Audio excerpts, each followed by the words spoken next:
All right, so we are all set. We've got DJ here.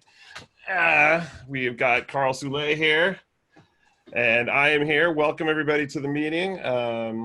Let me do my last little finishing touches. Okay, there we go. So welcome everybody to the July meeting of the pandemic year of the San Diego Premiere Pro user group. I'm very, very happy about this meeting because we have someone joining us who is really, really cool, who is extremely knowledgeable. And it's not often we get to have someone from Adobe joining us. And so it is extra special. I will add the one caveat for this meeting. Karl has let me know that apparently, like all good technology, that it has its good days and its bad days. And there might be some spotty internet stuff comes up on his connection. So if he drops out at any point, no fears, nobody leave or panic. Don't worry, we'll get him back. We've got redundancy plans. So just gonna throw that out front. I think, do we have any announcements, DJ? Is there anything we need to promote? I guess there's nothing happening. We're all at home. We're all doing our thing. Yeah. There's no Macs to talk about. There's, Karl's gonna cover what's new in Premiere, so we don't have that to cover. Adobe's slowly coming out with the Adobe Max at home scheduling, but I mean, aside from that, yeah. So real quick, how's that going to work? Is it going to be like, is it free? Can we access everything for free, or do we have to pay? I haven't really read up on it yet. I have not seen any information come down the pipe just yet. And I should start actually asking around about that, because typically I do some various lab sessions, and occasionally we'll do just a speaking session. And so far I have not heard. Obviously for during the NAB timeframe, we did a week of presentations, online presentations. Jason Levine acted as host. And we did a whole series of, talking with some of the customers that were planned to be guests at the theater at NAB. So we just kind of brought that online. And we are looking at what we want to do for IBC as well, which is something that happens in September, typically in Amsterdam. So not a lot of people get to go to it, but we are actually talking about doing some sort of live and recorded events for that as well. So, as far as product announcements are concerned, one of the big things that's changed at Adobe is we now have this open public beta for the various video apps. And so if you haven't checked this out yet, you can actually go to your Creative Cloud desktop application and you can download beta versions of Premiere, After Effects, Media Encoder, Audition, Character Animator. And there's some other ones in there as well. You don't have to sign up for anything special. It's just something that'll be under a little beaker icon on the left-hand side of your Creative Cloud desktop app.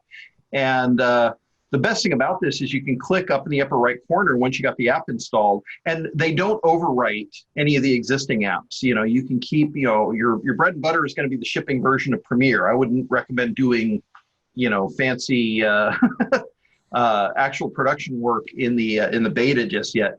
But it gets you kind of a sneak peek at what's coming far in advance of when we ship these features. And it also gives you the ability in some cases of like testing them out in a real world environment. So one of the things that I actually did tonight is I had the beta open because there's this great new thing in there called scene edit detection, which is an AI machine learning algorithm designed for doing cut detection in pre-edited content.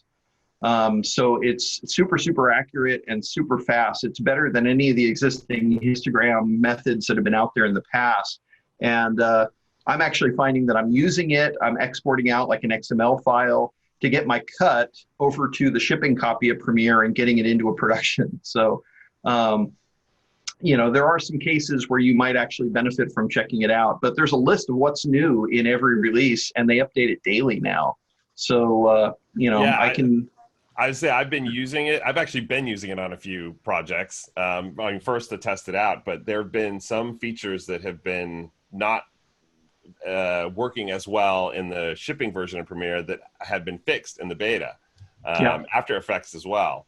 And so it's been really nice to have access to both of those, because it's actually kind of saved me on a couple projects. And yeah, I will vouch, the updating is amazing, because yeah, I reported a bug, and somebody from the team responded back to me via social media and said, hey, can you give us more information? I did. And then I want to say like a week or two later, I heard from that person and they said, hey, the new beta version has a fix for that. And I was like, sweet. So yeah, if you're using it and you find an issue, just don't ignore it, report it, because they want to know, and it can get fixed. You know, it could be in a new release in a few days or a week, or however big the problem is. So yeah, definitely report those bugs. Yeah, and it definitely, it allows us to see, in particular, as we're working on a new version of the software, anytime you tinker with code, there's always this chance that you kind of, work on a section over here that it kind of loosens a few bolts over on this other section. I'm a new Jeep owner, so everything's about taking things and adding and modifying, and so that's kind of something new I've been doing. But the analogy holds true for software as well, and the beta version does give us this opportunity to, if something like that breaks early on, because we've added a new module, we've updated something in the text engine, or any of those types of things happen, it's really important that we get to it right away, because we can immediately say, oh, we just added this. That probably has something to do with what just broke. So we can go in and we can address that right away. So those builds at times are coming on a day-to-day basis. I just put a new beta version on Monday, and before I did my work tonight, I actually just updated to the latest and greatest. So it's cool to see. It seems like every morning I boot up the computer at the office. Yeah, there's a new version of at least Premiere or After Effects, to install. And so, yeah, it is getting pumped out fairly quickly. So, well, let's get started on the meeting, because I know we've got a lot to cover, and I want to get going while the internet's good. So Karl needs no introduction. He is, would you say you're the principal evangelist or one of the main evangelists for the Adobe video apps? Officially my job title isn't evangelist anymore. There was a time where I was listed as a worldwide evangelist. I was on the same team with Jason Levine, and I used to travel the globe. I took that hat off when I actually picked up and moved the family to Singapore for about 5 years to sort of grow the business over in Asia. So my role now isn't so much, I still definitely do a lot of meetings like this. They've given me, it's probably the least sexy job title ever. It's something like Senior Technical Sales Manager, although I don't sell anything. So, but yeah, I definitely have been working with Premiere Pro. I've been working with the technology going back 15 years. I've seen the evolution and the growth and the adoption of it. Early days, pre-Singapore, I used to work down here in Los Angeles, even though I was based in Northern California. I had jobs like, building a new computer with Premiere on it for David Fincher's editorial staff to beat on and test to see if they ever wanted to cut a feature film in Premiere. And, we've come so far now. That team has successfully done multiple movies. They've successfully done TV shows like Mindhunter, and they're working on a new film called Mank, which is a kind of golden age Hollywood film that David Fincher has a familial connection to. I'll just say. So it's kind of a near and dear project to them. So it's definitely, I've seen the evolution of the software, and what I try and focus on now, a lot of my day-to-day job is dealing with higher end workflows. What I mean by that is, it's not a matter of the quality of the content. We live in this amazing golden age of, there's more interesting stuff on YouTube sometimes than what the networks are putting out. It's just that democratization and the tools. We've got cameras shooting 8K for, Canon just came out with a new one that shoots 8K for under $4,000. So I mean, the quality of the images isn't the issue. The quality of the content's not the issue. But when I say higher end workflows, most of Hollywood, most of the higher end post-production is still siloed.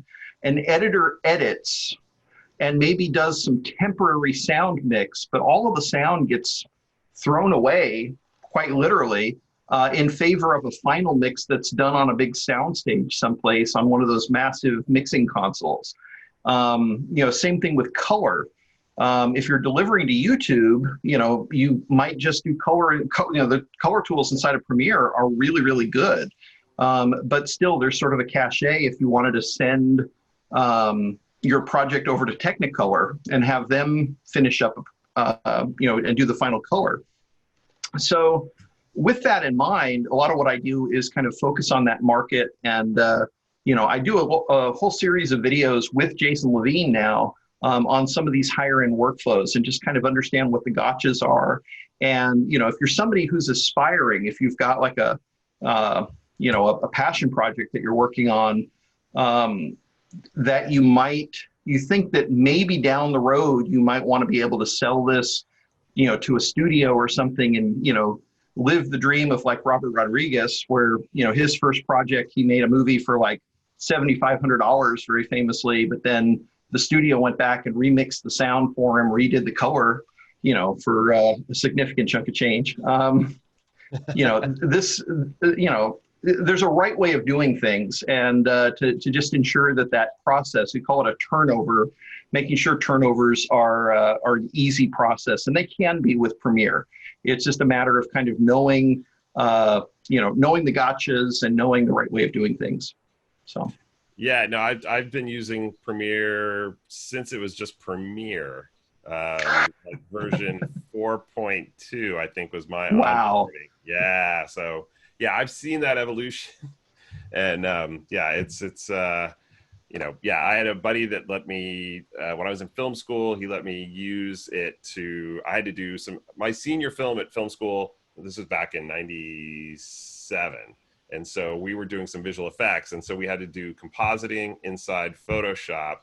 And then I would do some things in a real primitive version of After Effects. And then I would load these TIFF sequences into Premiere, let it render for like 2 hours for like a 10-second shot. And then I would watch it and then realize the frames that were bad and have to go back and tweak it. So, yeah, so that I learned, Premiere at that point, and I've just kind of, and I've been a Windows guy, so when it moved to just Windows for that period of time, I just kind of stuck with it, and yeah, no, it has come a long way, and so yeah, well, let's get this started. I want to let Karl talk about all the goodness that has been recently released inside Premiere, including productions and a bunch of other stuff. So I will turn it over to him. If you have questions, please use the Q&A chat pod.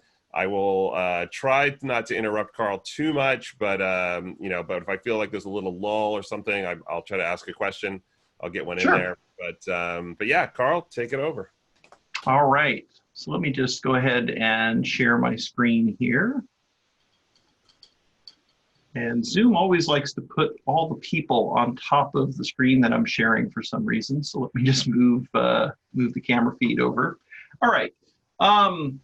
So what I'm going to talk about to get started here is something that was added this year. And this is actually something that is near and dear to me because our team has actively been working on this feature for quite a while.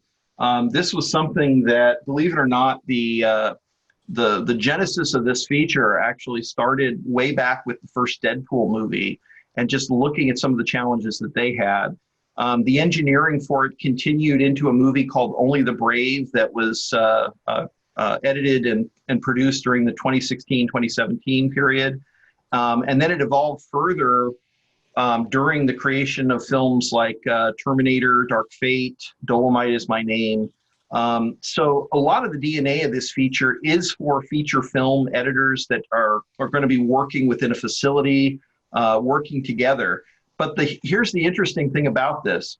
When we released the feature, we started to see a huge number of people that just do episodic type content. If you do stuff on YouTube, if you have different shows on a YouTube channel, this feature works great. Even if you're a solo editor, anybody who has a lot of elements that they reuse often.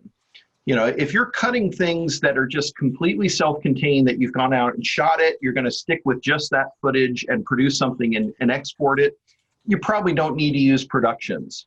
But if you reuse a lot of like maybe opening title sequences or montages, or if you reuse, different footage from different episodes and you have to do recaps.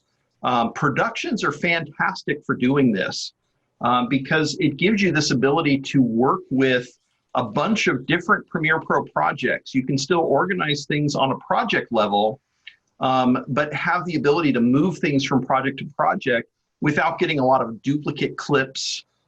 You can stay organized very, very effectively.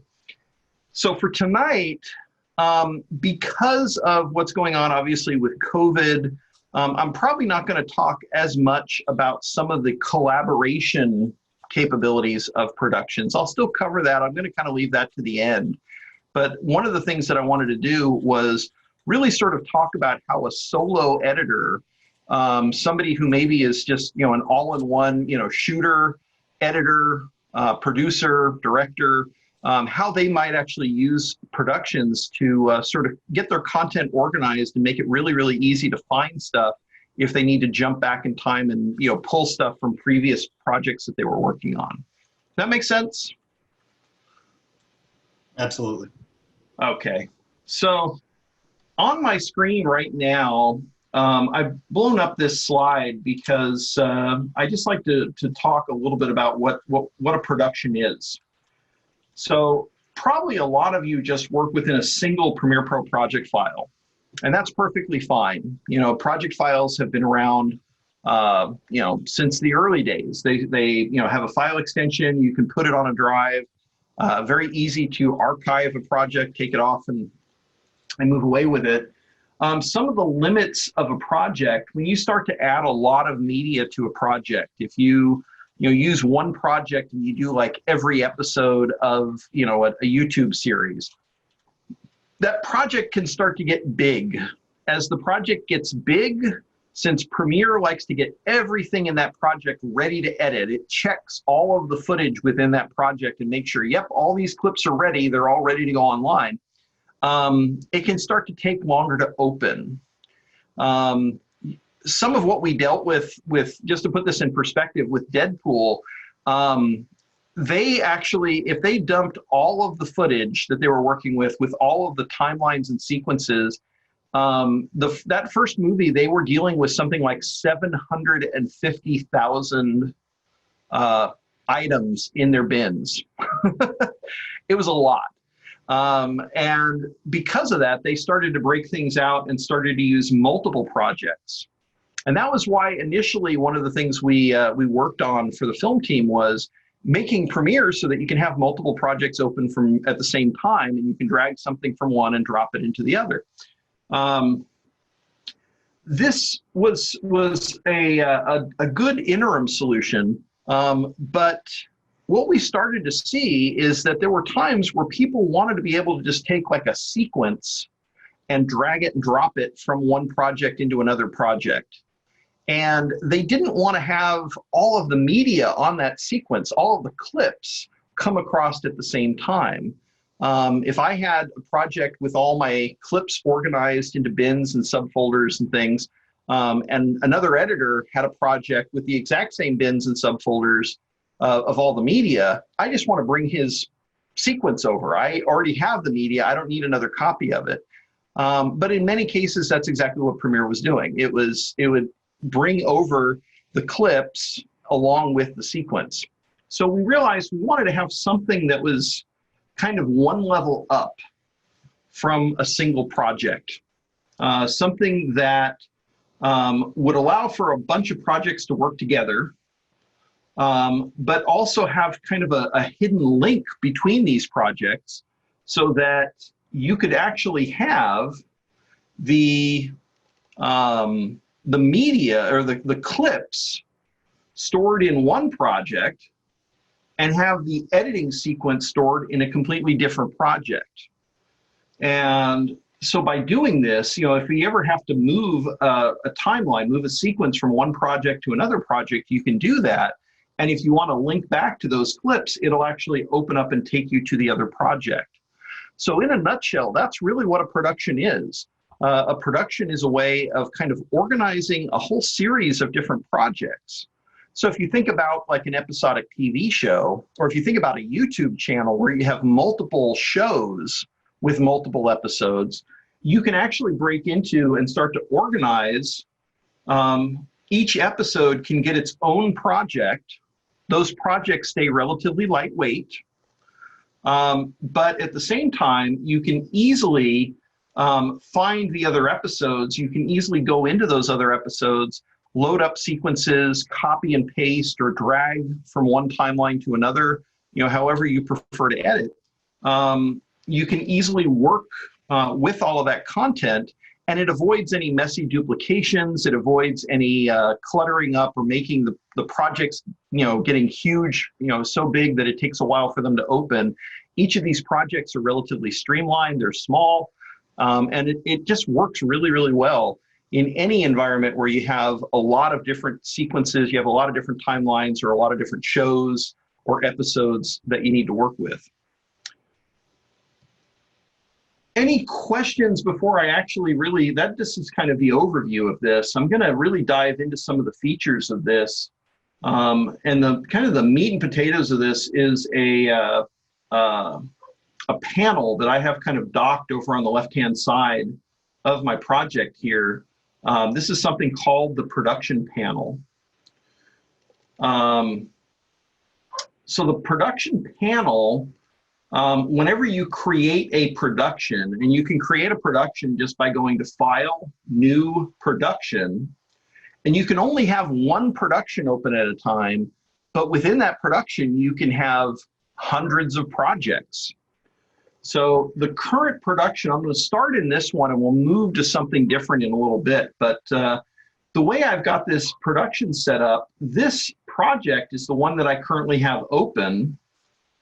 And if you look in my project bin, it's relatively empty. It's devoid of a lot of the video clips. Let me just expand out my timeline a little bit here.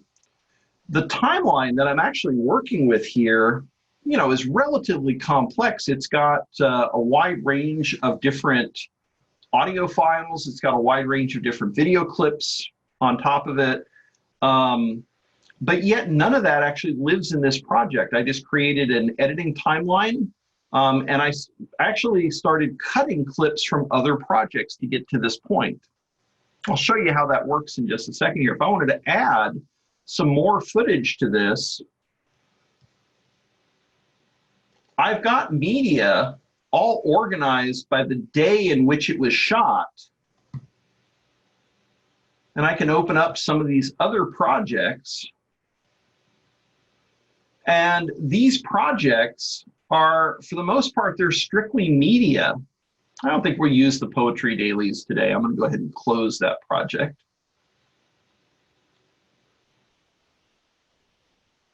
So I've got a series of clips here that I can work with. I can double click and load a clip up in the source monitor. I can cut that clip into my timeline. I'll just drag it and drop it just to show this. It doesn't add it to my editing project. Here's the timeline, here's the sequence I'm cutting. I just added this clip to that. And let me take that clip. Looks like that one needs a little scaling to it. So we'll just select that clip. Let's scale down. Let's scale it back up. There we go. So what this means from an organizational perspective, I have one copy of that clip. It's living inside of a different project from where my sequence is living. If I right click on this clip and say reveal it in the project, it actually takes me over to my day 5, takes me over to that particular clip. And I can select it here, and I can see if I have any alternate takes that I want to work with. That's true of any of the clips in this timeline. We've actually broken apart this idea of the items on the timeline no longer have to live in the same project as the timeline. So from an organization standpoint, this works in a lot of different ways. You know, first off, they can all live in the same project. You know, there's nothing preventing you from doing that. The setup that I have here is designed more for multiple editors to be working, so that an editor can be cutting away in a timeline while another editor is getting that day's footage is coming in. They're putting it into a project, they're organizing it. You know, if I had another project, if I had more footage coming in today, I might call it day 6. Looks like I have a project called day 7 already. Actually, I can just go in and rename this to day 6.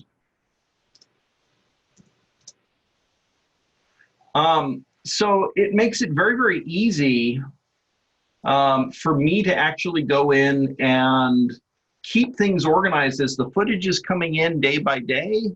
An assistant editor can come in and actually organize that. You know, and if you have multiple people working, that would make sense. Now, before I leave this project, I'm gonna go ahead and close this production. And we'll go ahead and save that change.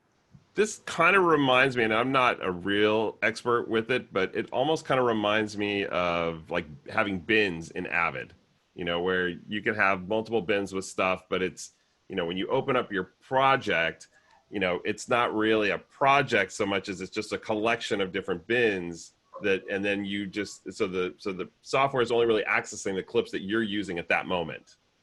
Correct. Okay. And that's actually by design.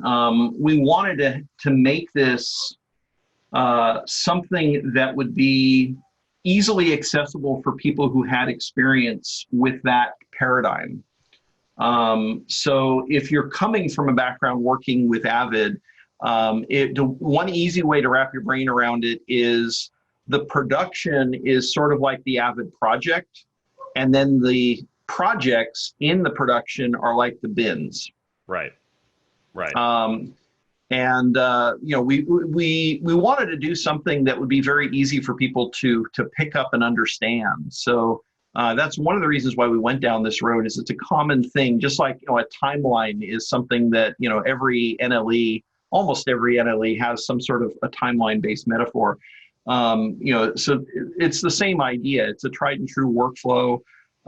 Most people have some experience with it, and we wanted to make sure that this was something very easy for people to understand. Right. One quick question that just came in. If you rename a project in a production, does it rename the project file out on the disk? Great question. So I've switched to a different different production that I'm working on here. And this is one that it's actually kind of a work in progress here. So you're going to see me build this out. It's something that I'll probably be using moving forward with some of my demos. So you'll get to see some of this in action tonight. When you create a new production, what a production looks like on disk, I'll go ahead and click on the little flyout menu here. A lot of people call this the hamburger menu. And I'll choose Reveal Production in Finder. And there's a similar menu choice for Windows.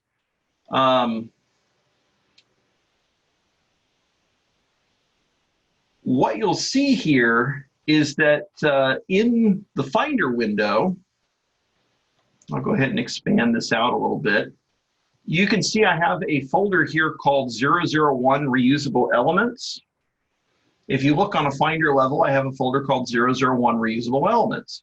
If I twirl that down, you'll see I have two projects in that, Loops 2020 and Master Textiles. If you come over here to the production, I have Loops 2020 and Master Textiles. I've created a project here called Episode 1 and Episode 2 for Show 1. So I might want to come back in here. This was sort of me doing some templated work. So I might actually change this, because what we're going to be using today, I might be adding a Mindhunter promo. And down here for Show 2, I'm just going to retitle that one Sundance promo. So as I'm renaming and retitling some of these, if I switch back over to my Finder, you can see that within the Finder, it's actually gone through and renamed these items as well here on the Finder level. So this directly addresses one of the issues. If you played around with our older shared projects idea, where you had sort of a regular Premiere project, and within that you had shortcuts, there was kind of a known issue there that if you renamed the shortcut, it didn't change the name of the project on disk. If you renamed the project on disk, most times it would break the shortcut. So that's one of the reasons why we moved to a production, this idea of productions, because in addition, multiple editors can be inside the production. The production really is just a designated folder on the Finder level that contains subfolders and contains Premiere Pro projects. So great question. Keep the questions coming. So from here, anytime I want to create when I create the production actually has a set of settings, and there's a new menu choice here under the File menu called Production Settings. And Production Settings provides, those scary screens that you get every time you open up a Premiere Pro or you create a new Premiere project. Things like, the capture format, the rendering engine, where your scratch disks are found. With a production, we kind of take over those. We say, let's just get one common set of settings for those. And what this means is, if I need to make some new projects within this, in this Sundance promo, I'm going to add a project. I can click this little New Project button down here on the bottom. All I have to do is give it a name. So it's just like making a bin in a Premiere Pro project. So in this case, we'll say early teaser. And now I've got a project open, and I should have, this is where my demo, I'm flying by the seat of my pants. I haven't tested this XML file yet, so I'm gonna try importing this. Oh, yay, it came across, and it's all cut together here. So you can see how quickly I'm able to start to kind of organize things. I can have multiple promos in here. If this was a show, I could have individual episodes for each, I could have an individual project for each episode. So it's very, very easy to think about how you want to stay organized on a production level. If you're an organized editor to begin with, and you typically have folders and subfolders within your project, just kind of take that up a level. Instead of putting a lot of nested folders within a single project, keep those projects relatively clean until you get to a point where you need to add clips or sequences. You can't have clips and sequences in the production panel. The only thing that lives in the production panel are folders, subfolders, and then projects. These are all Premiere Pro projects. So as soon as you get to that point where you need clips and sequences, those have to live inside of a project. But it makes it very, very effective for organizing content. I like to think about shows that were on the air for years. Go back a number of years to a show like MASH, I think was on the air for 12 years. Currently, I think Grey's Anatomy is up to like 15 years. And they just recently did an episode that was kind of like a montage episode where they had a lot of cutting back and forth between, all the different, there was one character on the show that left the show, and they decided to do like a montage where they brought back footage from like season 1, season 4, 5, 8, 12, and 14, going through all the episodes. I don't even want to know who it was who had to kind of go back through the archive and find some of those shots and scenes, because that obviously is a big undertaking when you're talking about that many episodes. But the cool thing with productions is, had they started within productions, all of those projects would have actually been organized in a really easy way to kind of go in and find what they were looking for, instead of kind of sifting through things on a Finder level, or searching through things on a shared drive someplace. You could keep the projects all nice and neat and organized within one production. And there's no upward limit of the number of projects you can have in a production. I think Terminator typically kept somewhere in the neighborhood of 250 to 300 active projects. Each day of shooting, there were 153 days of shooting. Each day of shooting was a separate project for those dailies. Every scene had a project. We haven't seen really it's just the operating system and the file limitation of how many nested folders you can have and the naming conventions associated with that, which is pretty good these days.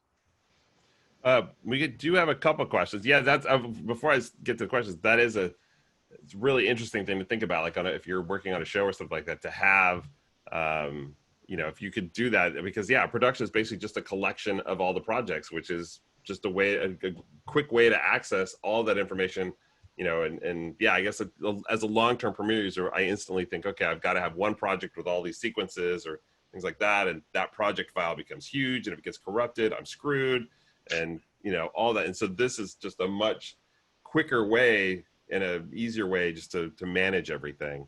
Exactly. So let's see, the question I have I think one of these questions is going back to where you talked about renaming. Something says that works if you share this in regards to renaming the clip, like you did, how it renamed it on the Finder level. That works if you share the disk, but what if each editor has its own copy of the clip? I'm assuming the clip or folder. So would it matter if you rename things and you're in a multi-editor environment? So this gets into some of how productions are designed to work. So productions were designed around the model that we typically saw done with feature films, where editors drive to a location where they have shared storage, like a Nexus or an Isilon or one of many of the other compatible partners that we have for shared storage solutions. And they all connect to that from different workstations in different rooms within a facility, and they all edit together. So in that situation, there's one copy of the media, there's one copy of the production, there's one copy of each of the projects and everything else, and they're all sharing that information. And we have, and I'll show this in a little bit, but there's a locking mechanism that lets only one person edit different pieces at a time. Obviously, in this new paradigm of working, we're seeing less of that. We are seeing people using productions, but they're typically working remotely, where they've kind of duplicated copies, like they've got all the footage has come in, they've organized it on a drive, and they've cloned that drive so that multiple people have access to it. There's also some really cool technology out there that I've seen with, sharing solutions, including some interesting technology that I've recently seen from a company called Lucid Link, that works really well with this as well. There are some people that are trying to use certain things we don't recommend right now, like using Dropbox to hold the production is not something that we typically recommend.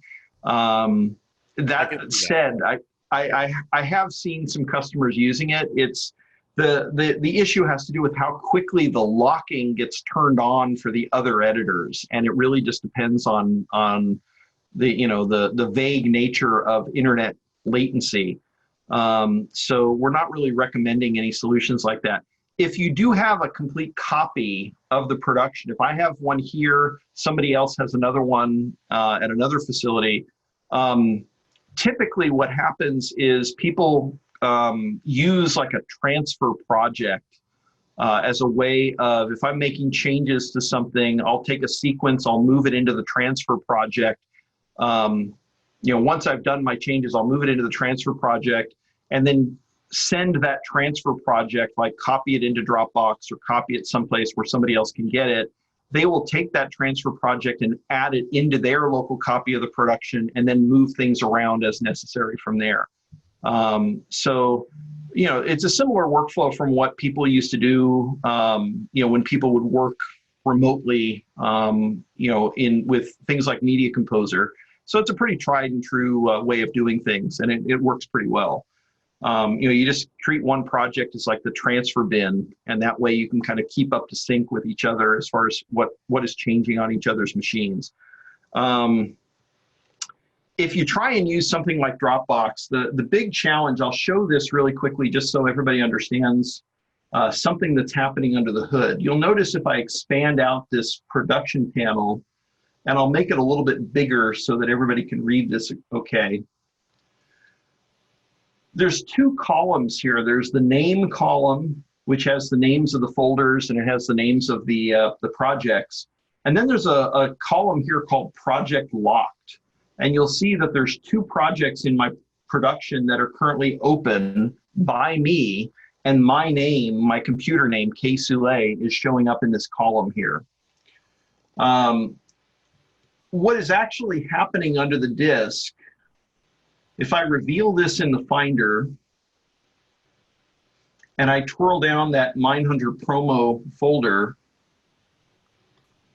you'll see that there are two Premiere projects, episode 1 and episode 2, but there's also a file here called episode1.prlock. These little lock files are what prevent people from overwriting each other's work. Whenever somebody has a project open, they open it, the first person who opens it has read-write access. Other people can open it after that. They'll have read-only access. They can see what's going on in the project. They can copy stuff out of the project if they want to make their own copy to continue to work, but they can't make any changes. That keeps it straightforward that nobody can lose any information. There's no need to, resolve conflicts or anything else with this. It works a little bit differently from things like team projects in that, the first person who opens it, they're the ones making changes to it. So it helps to keep track of who's working on what. Now, if you use some kind of a syncing service, such as a Dropbox or OneDrive or any one of the many services, even Creative Cloud Files, for example, that uses sort of a syncing idea, Premiere automatically creates that little PR lock file the moment somebody opens up a project. If you're local, if you're all editing off of shared storage, that means that, you would have to be double clicking like exactly at the same time, like turning the two keys in a nuke silo or something, in order for it to, have any type of problem. And even then, one system would get the lock, the other system would be, oh, sorry, you don't get the lock, it's locked already by the other person. With Dropbox, that makes it a little bit difficult because it's a syncing system, right? I double click on a project, Premiere creates that lock file, Dropbox syncs that up to the cloud, and then all the other people who have the production open, it syncs to their local systems.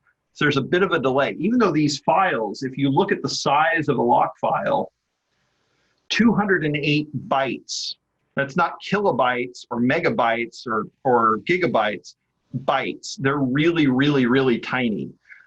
So they typically sync very fast, but there's usually a whole process that it kicks off to say syncing to the cloud, okay, syncing down locally to the other people. It's enough of an issue that the people who have been playing around with this, again, not recommended. The people who are playing around with this are typically keeping something like a Slack channel open, and they're typing in and saying, okay, I'm opening up episode 3. As a way of kind of manually letting everybody know that I'm about to open this up. Don't jinx me. The other thing that we're also seeing quite a bit of is we have partners that do kind of, they do like a managed virtualization solution. If you're interested in using this, but you have to work remotely, and maybe you're dealing with the fact that like the really good system to run Premiere is still locked in the office that you haven't been able to get into for 3 months. There's companies out there like Bebop that are fully compatible with productions. They can spin up using like AWS and Teradici technology. They do a managed solution where you're running Premiere Pro on their hardware, living in a data center next to some shared storage. And it's a really nice experience. I've played around with it quite a lot. We've got a number of broadcasters that are using it. And it's the type of thing that you kind of pay based on your usage. You know, how much storage are you using? How many machines do you need? And they build out the environment for you and make sure that it's a really positive experience. So, you know, that's another option for people that are looking for remote workflows. Cool. Got a couple more questions here. So one is, and I think you might have kind of answered this, is so does this function like a content management system with the ability to set access approval processes? It sounds kind of, based on everything you just said, in a way it kind of does, but. Yeah, it doesn't really have like, you know, access control. I typically think of like having different user rights levels that you have to give to people. This is not really designed around that idea. It's because basically all users have the same privileges. It's first come, first served who has the ability to write to a project. And that just prevents other people from overwriting each other's work. Let me go back to my other production here, because I do want to take a moment to show that off a little bit more here. So I'll just go into and choose to open another production. And we'll go back to the one I had here called Century Movie Time. Now, this particular production actually has something unique about it. You'll notice that if you look at the production panel, there are some projects that have these red lock icons associated with them. If I go to my media project, you'll see that this sound effects project is currently locked, and you'll see that there's a name in here, Mike Burton. Mike Burton, by the way, I always like to call this out. He's the creator, director, and bike rider in this feature film, or this short film that was shot up in Northern California. There's Mike right there. Right now, if I twirl down all these folders, I would see that Mike has the final edit matted version of the film open, and he's also got the project called Sound Effects open. He's making some changes. Maybe he's adding some sound effects to that. That doesn't lock me completely out of the sound effects. If I want to use those sound effects in my edit, I'm perfectly okay to do that. All I have to do is double click on the project. Now I have it open, but I don't have any ability of modifying or changing anything to these files. If I come in here and you see I try and choose rename or delete or clear it, I don't have any ability to do that, because Mike holds the lock for this project. But that doesn't prevent me from opening up a sound effect, listening to it, maybe marking an in point and an out point, and then, let's see, right where the kid is bike riding, and let's use, bear with me here. I'm not the fastest editor on the planet, which is why I get to demo programs like this. So I'm going to cut this sound effect into track A9 here as one of my sound effects tracks. And so I'll just use the overwrite command. Oh, do I have a range selected in my timeline here? Let me just kill that. Again, this is why I'm not editing professionally anymore. There we go. So I just added that sound effect into one of these tracks here. I'm still referencing this clip in this project, but I've added that into my timeline. It hasn't made a duplicate of that sound effect. There's still just that one sound effect file. Inside of, yeah, even though Mike locked that project, he's making some changes to it. Doesn't prevent me from using it. It's just I can't add any new clips to that. I can't delete anything from that. I can't rename anything from it. But in most cases, I'm using the sound effects as sources, and I'm cutting them into a sequence that I own. It's in a project that I'm working in. Another example of this is Mike's got his edit sequence open. If I double click on that, I can open up Mike's edit. This is Mike's edit right now. Now, if you look really closely, and I know this is going to be really small on Zoom here, but there's actually right here, there's a little lock icon next to the sequence. So it's letting me know it's locked. If I look at his project bin, it says, here's the name of the project, Final Edit. It's got his name here, Mike Burton Lead. It's got a lock icon here, and it's also got a red lock icon down here. So we try and give you a lot of clues when you're working with locked media or locked projects. You see it right away, you know, and if nobody owns the lock, I should be able to click on the lock and take ownership of it, but it's telling me, well, I can't because Mike is in the other room editing. At least we'll pretend he's in the other room editing. I've kind of cheated a little bit just for demo purposes.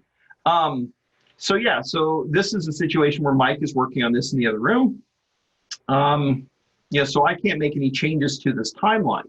Now, if I come down here and I start to grab clips and say, you know what, I'm gonna mess with Mike, I'm gonna move this clip over to here. As soon as I let go of it, it won't let me make those changes. Anything that I try to do, let's move this down a track and we'll move it over here. As soon as I let go of the mouse, it moves back where it was before. It's truly locked. So if I needed something from Mike's sequence, maybe he's done something different and I want to overcut part of the sequence that I'm working on, there's nothing that prevents me from loading this in the source monitor, from copying and pasting. There's nothing that prevents me from using Mike's sequence as a pancake with my own sequence, where I could come in and, you know, do a group selection of clips here and then drag from this sequence and drop them down into my own sequence. And that will work just fine. And again, my project doesn't get cluttered up with duplicate copies. These clips here are still referencing where my media is. It's all organized in the same place that Mike is using. Very cool. Yeah, that's awesome. That's a great, especially, yeah, if you're working on a project where one editor is working on a sequence and you need to like have a flashback or use part of that sequence. Yeah, that's such a great way to work. So, couple more questions here. So Kevin says this looks cool. I work in a cross-platform shop. Are there any link/path/forward/backslash problems when working with productions on Macs and PCs? So the good news there, Premiere Pro projects have gotten a lot smarter at how they can hold multiple paths. So typically, if you're working in a cross-platform environment, there may be a first time, you know, the one thing that I would do just to make life simple and easy is, you know, as far as all the Windows machines, give the same drive letter to your shared storage, so that you don't have like, you know, Edit Bay 1 is connecting to the E drive and Edit Bay 2 is connecting to the F drive, and it's really the same drive. That would drive me a little bit batty, I think. But as long as you follow some of those best practices, the very first time you move from one platform to another, you know, you open up you created the production on a Mac, for example, and now you're opening it for the first time on a Windows machine. The media is probably going to be offline because it's going to look at the Mac path and say, wait, you're on Windows. I don't see a Windows path here, so I'm just going to have to ask you, where's the media? Once you do that and you save, Premiere's typically pretty smart about remembering both the Windows and the Mac path in the project file. And oftentimes, if you look, let me open up one of my media projects here. Like we were in day 5 before, so let me go ahead and open that up. If I right-click on a clip and go to its properties, if this has been across multiple, if we've dealt with multiple paths, typically it'll actually show different alternate paths in the properties metadata panel. So within properties, you'll actually see that there's different paths on some files. So yeah, the first time you move from Windows to Mac or from Mac to Windows, there's probably going to be the projects are going to come in offline. But once you link media on that separate platform, it's going to remember both paths. So once you've linked it on both, you should be able to pretty seamlessly go back and forth between Windows and Mac. Perfect, and that answers a question that I think that answers a question that Marcy had about moving the project.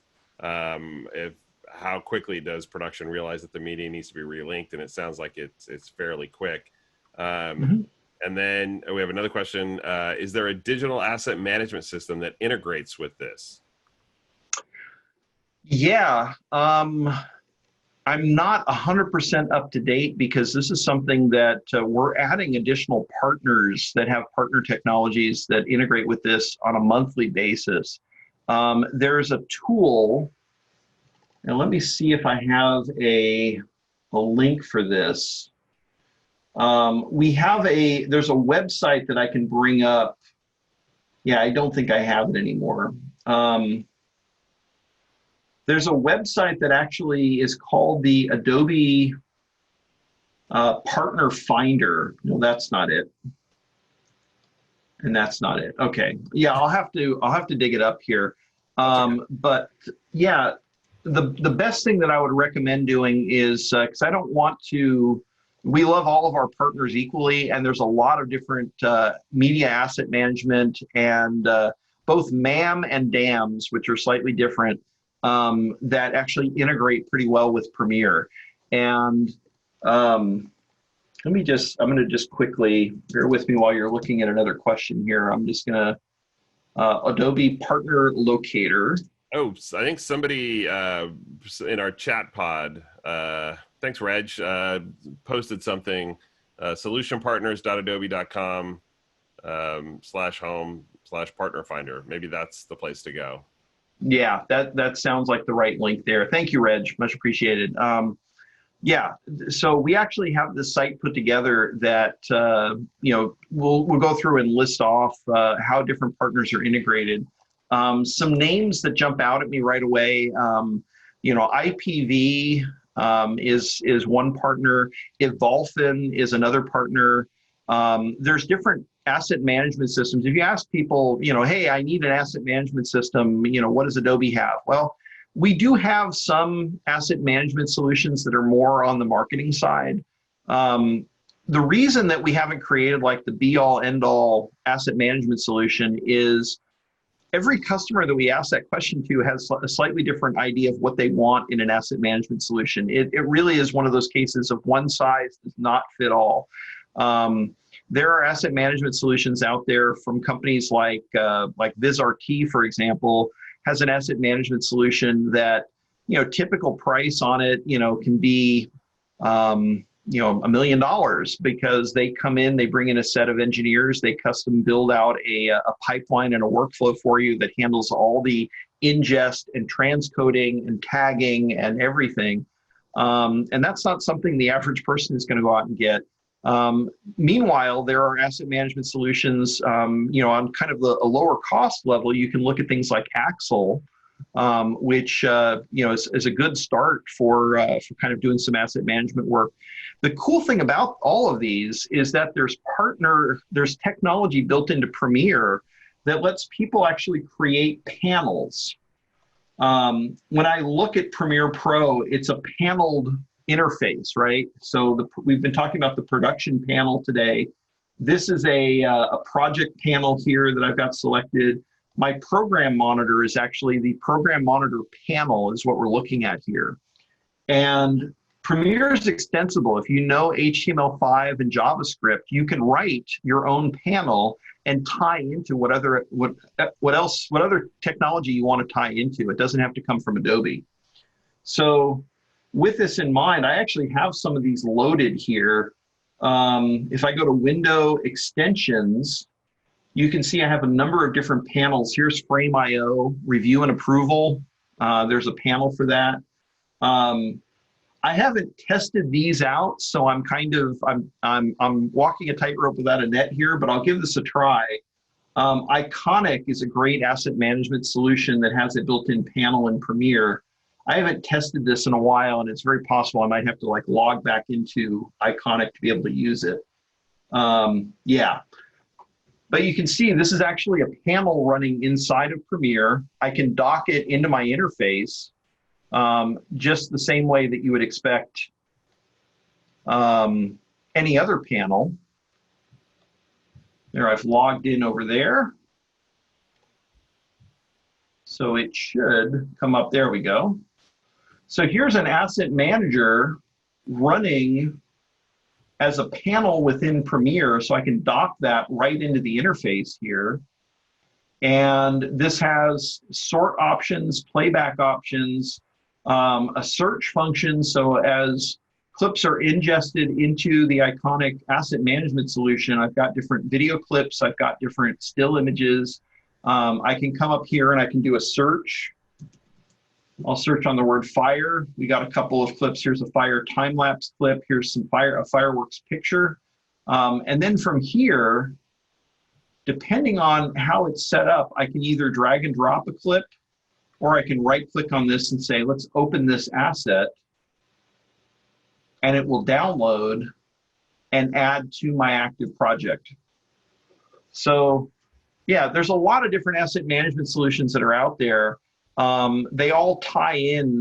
That's the great thing about this. This partner technology, this ability to make panels, we actually have a lot of broadcasters build their own custom panels, because if you're a web designer, if you have some understanding of JavaScript and HTML5, generally speaking, you can go in and you can build out an interface for a panel. And you might just want to have a special button that does that one thing that you do over and over again that takes 10 or 15 steps in Premiere to do. So there's a lot of different examples of these panels. And that's one of the ways that asset managers kind of tie directly into Premiere. Yeah, I use the Whipster and the Red Giant Colorista panel and a couple others. And yeah, that was such a great addition. A couple more questions, then I want to kind of keep it moving here. So let's see, we have one question from Facebook, and I think you did mention some of these, so if you could maybe say a couple of them again. But what's the solution to save all of this workflow on a cloud to share with the all remote team of editors? And I know you mentioned, I think, one or two places. Can you mention those again? Yeah, so one area that we have a really strong partner relationship with is there's a company called Bebop Technologies, and Bebop is, I could actually show it. It takes a moment for everything to spin up. If you guys would like to see it, you could spend a little time on it. But Bebop is what I would call kind of a managed virtualization solution. What you purchase from Bebop is the time for the amount of shared storage that you need and the amount of workstations that you need. And basically from the desktop, you sign into the Bebop client, you click on a machine and say, I want to edit on that machine today. And that machine spins up. And basically the Bebop client takes over your screens on your local workstation, and you are editing on a machine that is in a data center that might be 15 miles away. The benefit of Bebop is they can give you a complete set of tools. They're using some of the latest and greatest technology. They're using different storage vendors, so they can work with a variety of different storage clients. They use technology from companies like Teradici for getting a really nice, smooth experience even though you're editing remotely. And it's possible to set up Bebop so that it's running productions. They've tested this out. It works great with productions. And it enables a group of editors can all be working on different types of hardware at home. And Bebop even offers like what we call a thin client machine, where it's just a basic, really, it's kind of the old, for us old guys, when we remember what the idea of like a dumb terminal was that tied into a mainframe, it's kind of a similar idea. It's sort of like a desktop appliance that just connects up a keyboard, mouse, and a monitor. and it just automatically fires up Bebop and automatically connects into the Bebop virtualization. You don't license your software. Bebop doesn't actually license the copy of Premiere. What's kind of cool about it is you use your own login, your own Adobe ID on the Bebop machine, and you sign in. All of your libraries, all the stuff that synchronizes in the cloud shows up on the remote systems. And then, you and however many other people can all work together, can use productions together and take advantage of all the locking. Another solution I'm looking at pretty closely right now, there's a company that's called Lucid Link. And it's an interesting idea because not only do you basically with Lucid Link, you can put the production and you can put your media in this centralized location. And they have a localized client that does some streaming magic under the hood. I don't fully understand all the technology, how it works, but I've tested it out with productions. Seems to work pretty well. Cool. So that's another option. That one I think is a little more, slightly more experimental. Bebop is a proven technology that a lot of our broadcasters in the area have actually been using Bebop. So as a way to kind of get around the limitations with COVID going on. Quick question too. So Bob has a question. I'm assuming you can do multi-monitor setups with Bebop. It'd be just like you were editing, Okay. All right. Yeah, it does use more bandwidth to have multiple monitors under Bebop. They've got some great documentation on like best practices when you're working with a Bebop solution. So definitely check out their website. And anybody who's been to different user groups, there's a gentleman that a lot of people know from his web series 5 Things. Gentleman named Michael Kamas is actually working for Bebop these days, and Michael Kamas is a great resource if you have his contact info, or just check out what he's got on the Bebop site. So good person to talk to. He's pretty active on Twitter too. If you reach out to him on Twitter, he will respond. So I want to keep things moving here. So if you have questions, please put them in the Q&A chat pod, and I will ask Karl that. But let's let Karl keep moving because I'm sure there's more stuff he's got going here. So absolutely. So there's one more thing I want to show in productions really quickly because it's kind of a neat. If you want to use multiple productions. And you think you're going to be making a lot of productions. When you create a new production, I'll just go ahead and close this production. And just to show you what this looks like, I'm going to hit File, New Production. And let me put this on my desktop. I'll create a new folder. And just for don't do this at home. You don't have to call it delete, but I always like doing that because it just reminds me of what to get rid of on my desktop. After I'm done the only one that does that. I do that all the time with projects. So I'm going to go ahead and give this a name. I'm going to call this one San Diego and click Create. And Premiere has created a brand new production. And it's also created a new project that all I have to do is click on it and I can rename it Project 1. Okay. So this is what a production looks like when you get started. It's just an empty folder, really, with a nearly empty folder with a single project in it. There's a kind of a little shortcut. It's kind of a cool little Easter egg, if you will, that I found dealing with productions that can kind of help to make this a little bit easier. If you like having a certain level of organization, and you're going to be creating new productions, and you sort of want to have some of the, like a template in place already with a series of folders and subfolders. Instead of choosing new production, if you choose open production, And this will give me a list of all the productions that I've been working on in the past here. Now I can click on Browse and I can point at a folder. Now I'm going to go into a Finder window here. Let's just leave this opening a production open for a second, but I'm going to come over here to my Finder window.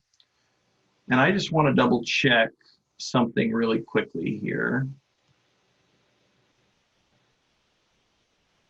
Here's my template. So what I've done on the Finder level is I've created a folder, and within that folder, I've created some subfolders. I have a folder called O1 Dailies, a folder called Scenes, a folder called Edits in Progress, Reels. So this is kind of designed around a feature film workflow. But I've already created all of these folders once. And if you go into like the turnovers folder, you'll see that there's subfolders in here for audio, for visual effects, for color, and so on and so forth. So I've already done this organization once. I've created all these folders. I don't want to have to go into that production panel, click on new folder, give it a name, click on new folder, give it another name, and so on. So instead, in Premiere, I've chosen to open a production. Now, it tells me right here, duplicate before using. I'm glad I remembered to see that here, so I'm just going to duplicate that. And we're going to call my copy here, instead of calling it template. What are the official letters for San Diego for you guys? Well, for the city, SD, or the user group? The user group. SDPRUG. PRUG. So here is the new production I'm going to create, and I'm going to call it SDPRUG. So over here, when I'm opening a new production, and I'll just show that from the beginning here. Here's Premiere, File, Open Production. I'm going to click Browse, and I'm going to find that SDPRUG folder, and I'm just going to select it and click Choose. If you can't read this, and I don't think the zoom on my screen works, that didn't zoom on your level, did it? No, we can see the screen. Okay. It says the selected folder is not a production, but do you want to convert it to a production? Okay. So by doing this, by clicking convert, my production starts out with all these lovely organized folders with all the subfolders. And now I'm ready to start creating the projects that are going to live inside of these subfolders. So it's just kind of a neat little shortcut when you're working inside of a production. The other thing that I like to showcase, oftentimes if you're creating a new production, there's probably going to be some elements that you reuse from production to production. So as an example of this, I'm going to create a new folder, and I'm going to call this one, we'll call it 07 elements.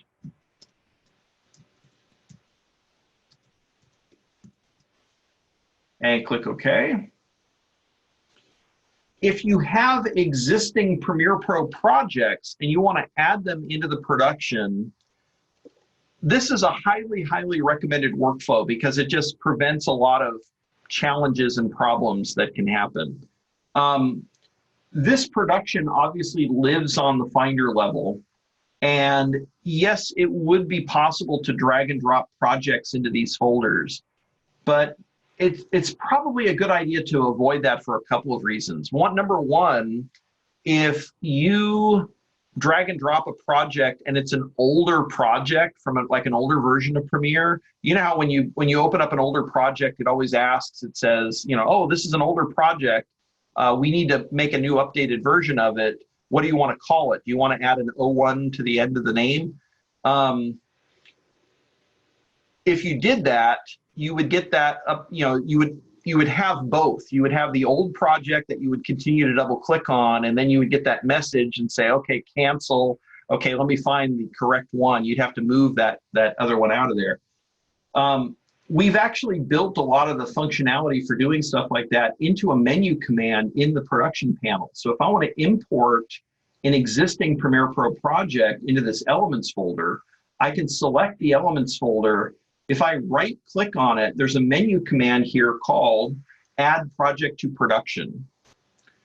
And what this does is it will make a copy of any project that you're working, that you select, and it'll make a copy in this folder, and it'll also make sure that it's up to date, that it's not a duplicate of any other projects within your production. It does a lot of maintenance under the hood for you. So it's a good habit to get into. So in this example here, I'll say add project to production, and I know somewhere in my documents folder, I have a project that Jason Levine sent me called Loops 2020. It usually finds it pretty quick. Oh, Loops, plural. That's why it's not finding it. There we go. And I'm just going to add a copy of this Loops 2020 project. Oops. Now I just double clicked on it and it's opened this as a separate standalone project. So this is another thing that I was actually planning on showing for you guys. It is possible to actually open up a project that's a standalone project that lives outside of the production. You can use that, you can copy stuff to and from it. It doesn't have the same linkability that a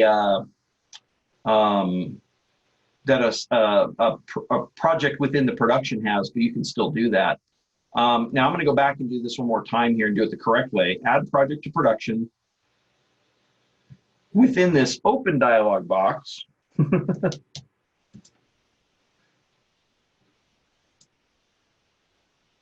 there's my Loops 2020 project. I'm going to select it, open it. A new copy of the chosen project will be added to the selected folder inside the production. Do you want to continue? Absolutely. And now inside of my production, there's my Loops 2020 project. It's now part of the production and I can have it open here. Let me go to my preferred workspace here. There we go.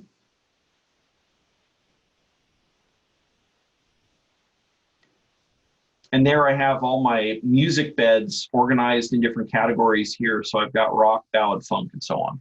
So the basic idea is if you have those reusable elements, if they're already organized in a production elsewhere, you want to create a brand new production, but you want to bring over your music, your sound effects, your bumpers, your intro, outro.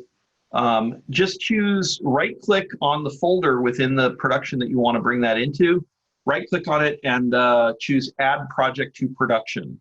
And again, that just, it just saves you a lot of additional time and steps that, you probably wouldn't even think about otherwise from doing it on the Finder level. The biggest one I like to just point out is that whole idea of, it's an older project from, Premiere 2019, and you're now importing it into 2020, and it wants to update the project file. This will do it automatically on the copy.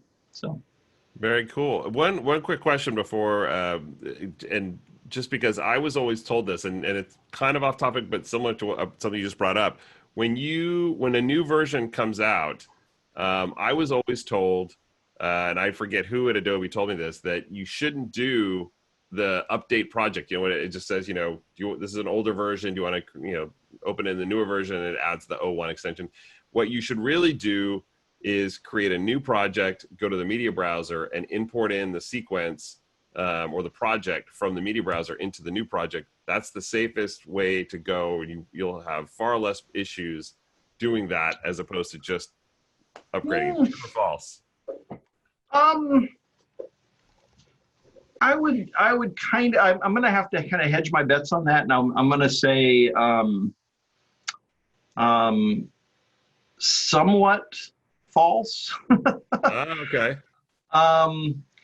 In most cases, just updating the project file actually should work reasonably well. There are some cases where I have run into trouble, and it's always one of those things that if you make a new project file from scratch, the project header, the data gets organized, everything about that project is designed, it's set up and designed as expected for that current version of Premiere. When you convert a project, sometimes there are features in that converted project that still work in an old-fashioned way because it can't update how the data works. The biggest example of this that I can give is red workflows. If you work with the red camera and you deal with R3D files on a regular basis. There was a major change that happened in the way that we handled all that red metadata. You know, since it's a raw file, there's like that raw settings within Premiere Pro where you can go in and tweak color and brightness, and you can even, you know, play with floating lookup tables and all kinds of craziness in there. There's like a million settings in there. We used to put that in a menu called the source settings menu. And it was something that you could only modify clip by clip. It was some, you know, it had certain limitations to it. And at some point in the process, Reg may be able to tell me exactly when it happened, but it was sometime in like the 2017, 2018 timeframe, I want to say. We moved it. We actually made it so instead of having to go to a special source settings menu to access those raw files or raw settings, we made it what was called a master clip effect.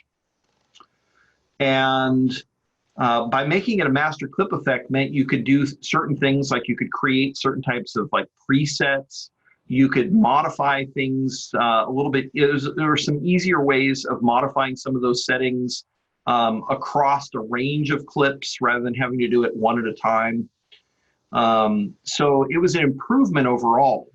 But when you have a project that was made using the older source settings, if you update that project to the modern version, we just update it for compatibility purposes, but that source settings panel still becomes active for your footage, and it can become kind of a weird situation where you have this older project that was migrated upwards to the newest version, and then you add more red footage, some newer footage that was shot.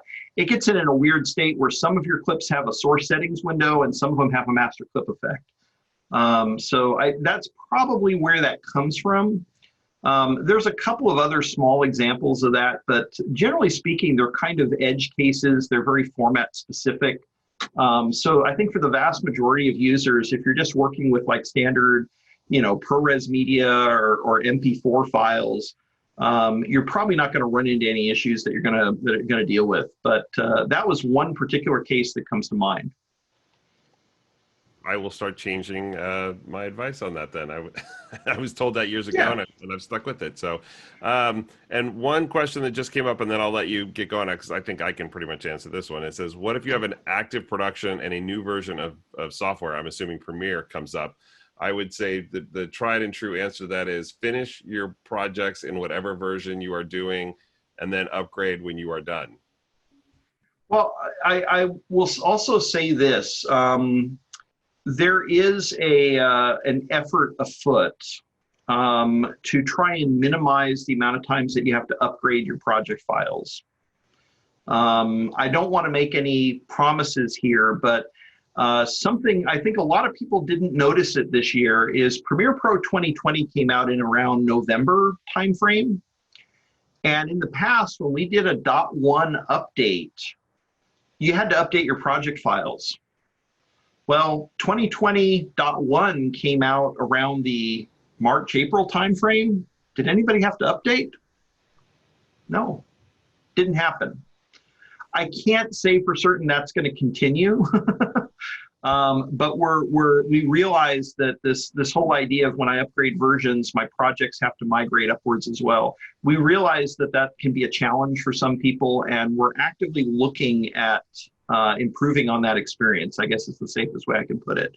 Again, I can't make a promise that that's never going to happen. It probably will happen again in the future, but we're trying to minimize it as much as we can so that we only upgrade the project format when it's 100% necessary. And there would be much rejoicing if that kept going. So with that, let's keep moving. All right. What is our stop time, by the way? I just want to make sure I'm... We normally wrap up around 8 o'clock, but if you're game and everybody, stays on board, we can go a little bit over. So okay, it's totally if you are like done at 8 or, whenever, just let us know. But if you can go a little over, then I'm sure people would love it. Okay. Good to know. There's a couple things outside of productions that I just wanted to kind of touch on. Before I wrap completely up on productions, there's one other thing that I want to quickly show you here, and I'm going to go back to my tried and true movie time production here and just open up one of my projects here. If you're looking for more information on productions, if you want to get into the real details of what's inside of a production, how to properly set one up, any gotchas, anything that you might need to know about productions, I have a link. That's not the link. Well, what did I do with the link? Let's see, is it in this sequence? Yes, there it is. I'm just going to put this up on the screen here. Pretty straightforward if somebody wants to copy that in the chat pod as well. bit.ly/Premiere, and make sure these are capitalized. Premiere, capital P, Premiere, capital P, Productions, and make sure Productions is plural at the end. There's an S there.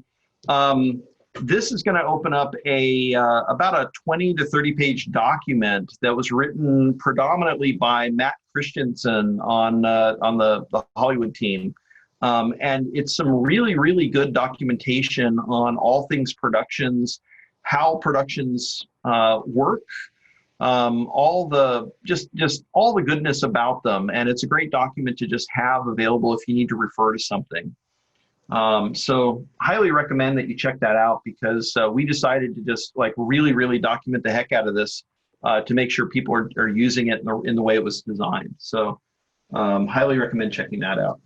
And I'll get that link posted up to the Facebook and Meetup pages tomorrow. Awesome. Now, the other things that I'm going to show you here, I'm just going to open up a standalone project here that's not in a production. Because for one thing, I want to show you something that this addresses a modern challenge that a lot of us are facing these days. And that is the fact that aspect ratio has become a challenge again.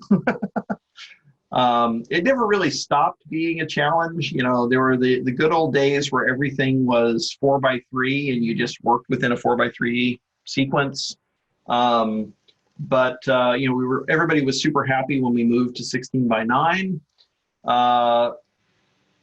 Nowadays, cameras shoot at different aspect ratios that go beyond just 16. In addition to 16:9, there's 2:1. There's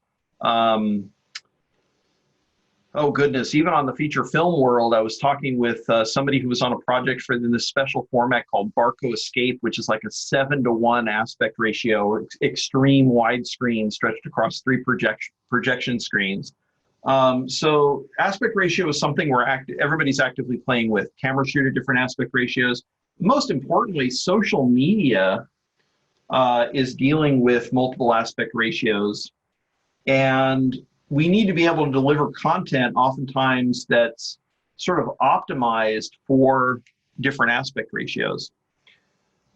So Adobe has actually created a feature that you've probably heard or seen a lot of this, but it's something new. I don't think everybody has seen it in action yet, which allows you to create, take existing edits, take existing content, and automatically reframe it for other aspect ratios. I'm going to start with this piece here. This is something that was edited in a traditional aspect ratio for 16:9. So we've got a number of different things happening here. I've got this interview, the surfer is being interviewed. The first shot here, it's very centered on the frame. This shot here of the surfer looking miserable in the rain he's off on the left-hand side of the frame. Here he's on the right-hand side of the frame. We've got some clips in place here where he's not only on the, or you can see he's very, very small, kind of off-center. And then there's kind of a wide angle shot here. So I want to make a version of this that's going to play in portrait mode on my phone. Don't snicker, don't laugh. We all hate vertical video. I've been surprised. I am actually one of the few Quibi subscribers. There's a couple of shows on there I actually like quite a bit. And it is funny how you will be watching a show and you'll suddenly turn it and watch it portrait because the content seems to be more portrait oriented. I've become, I wouldn't say I'm a believer, but I would say it's a valid way to tell a story. And I no longer talk about like vertical video syndrome and kind of criticize it. I think it is a valid way to tell a story. So if I wanted to make a 9:16 version of this, you know, we can take advantage of some of the benefits of Premiere. Premiere isn't locked to an aspect ratio. It's resolution agnostic. The sequence sort of decides on the aspect ratio that we end up shooting it or we end up cutting in. So if I wanted to, I could, you know, create a new sequence. I could go to my custom settings here and I could swap these values around and make this a 1080 by 1920 sequence if I wanted to.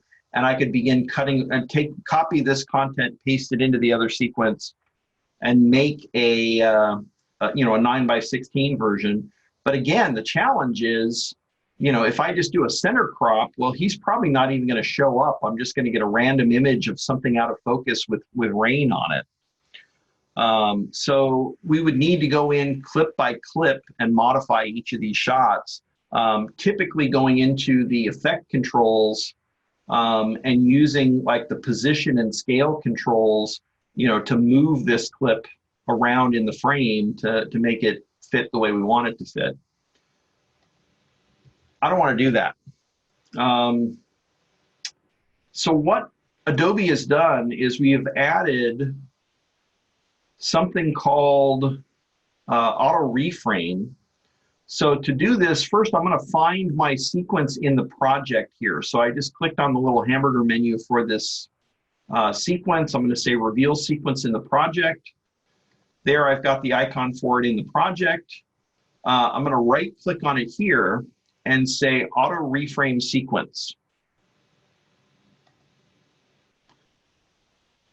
Now when I do this, I need to give it a name.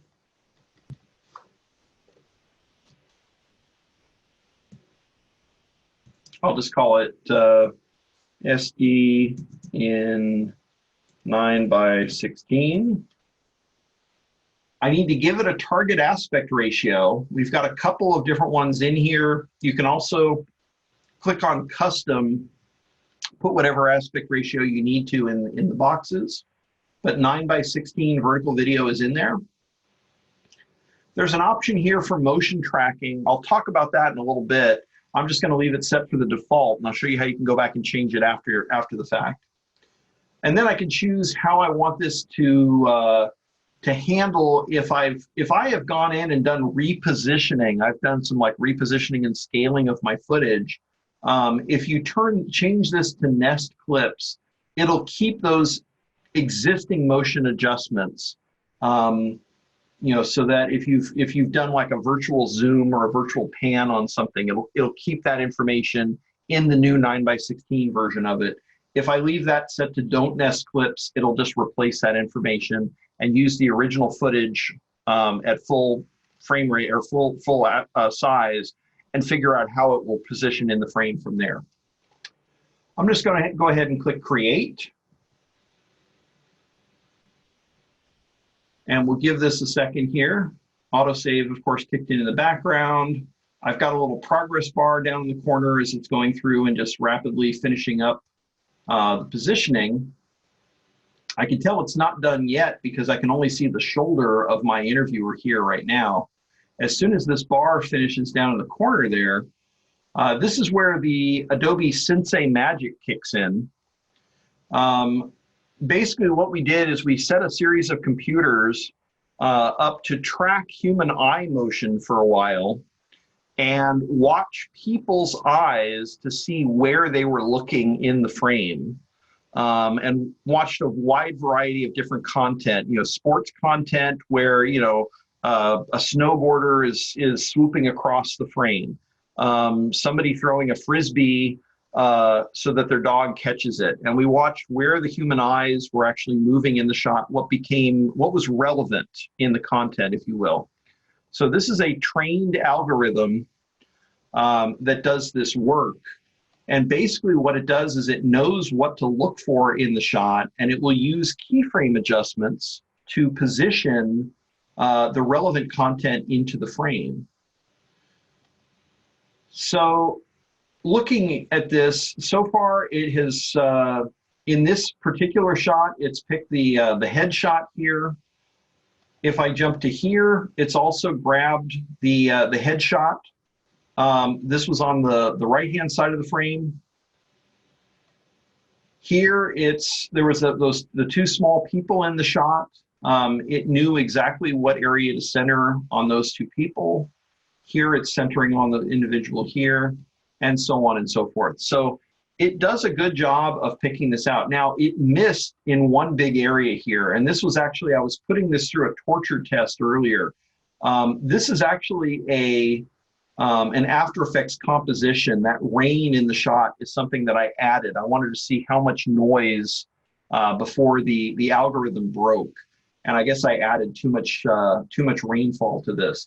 So very quickly, since this is still an After Effects composition, I just right-clicked on this and chose Edit Original.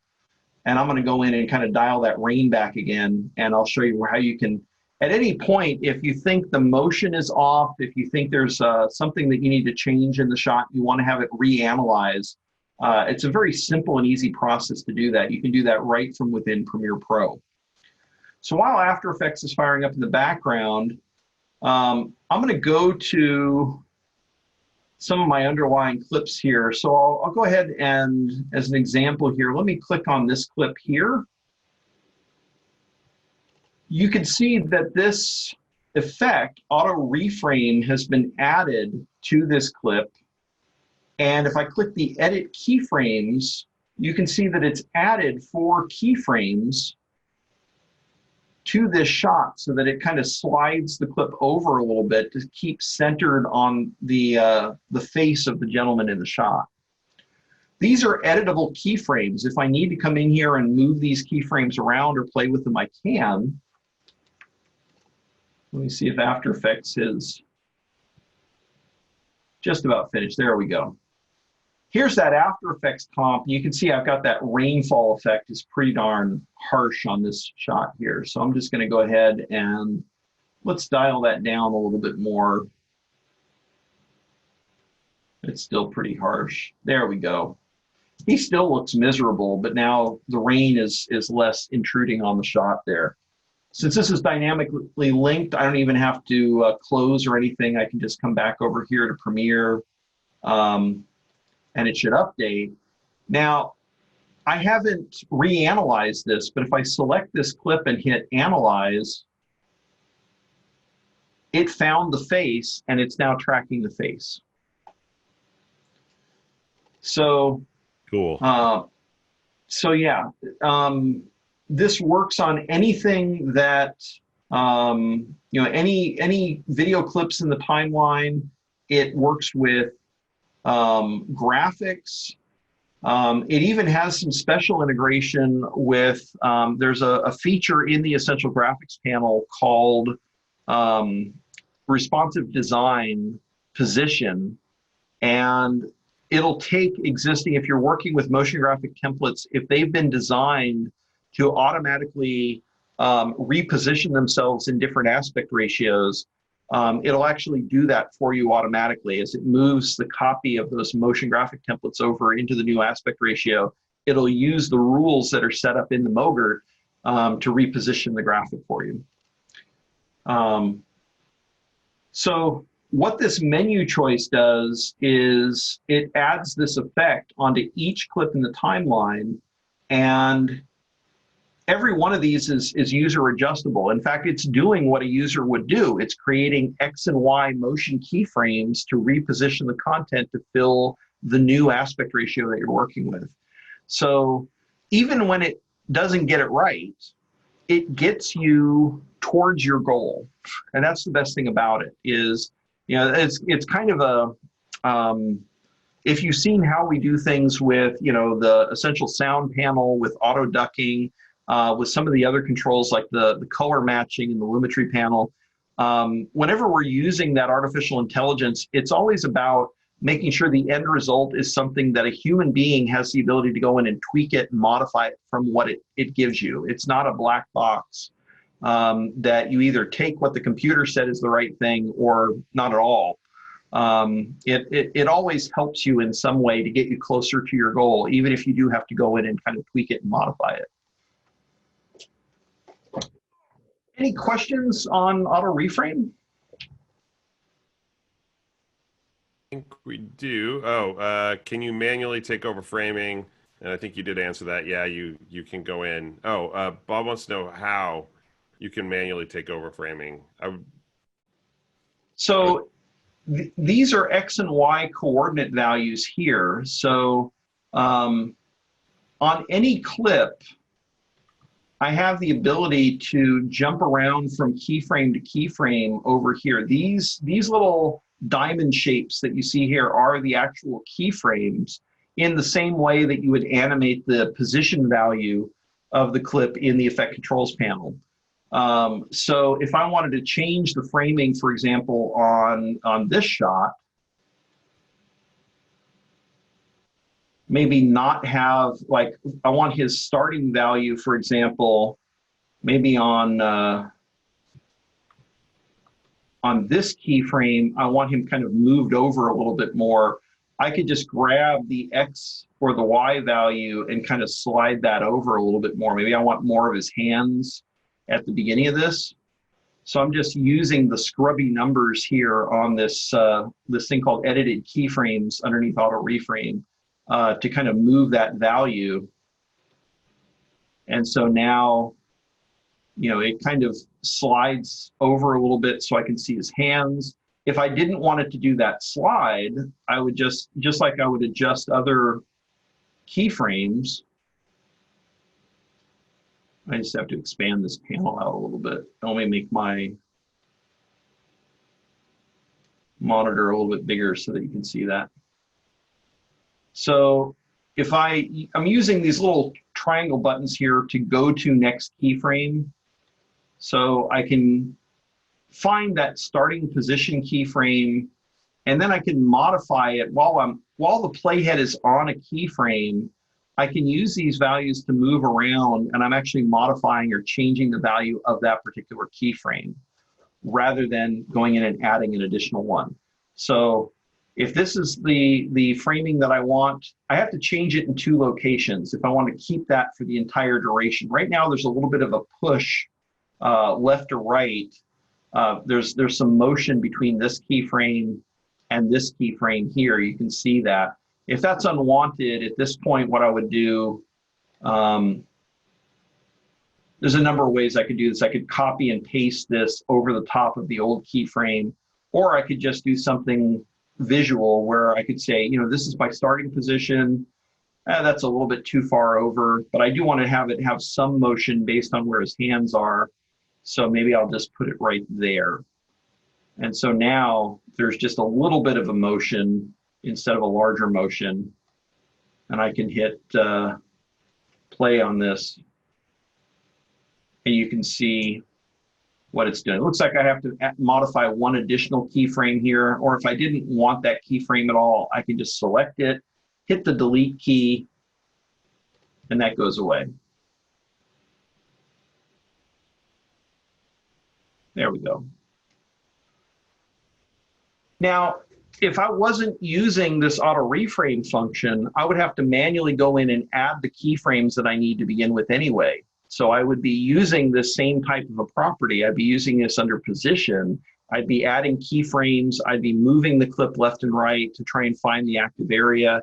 If the active area is moving, I would have to add a starting keyframe and an ending keyframe, have to adjust the timing of that by moving them closer together or further apart.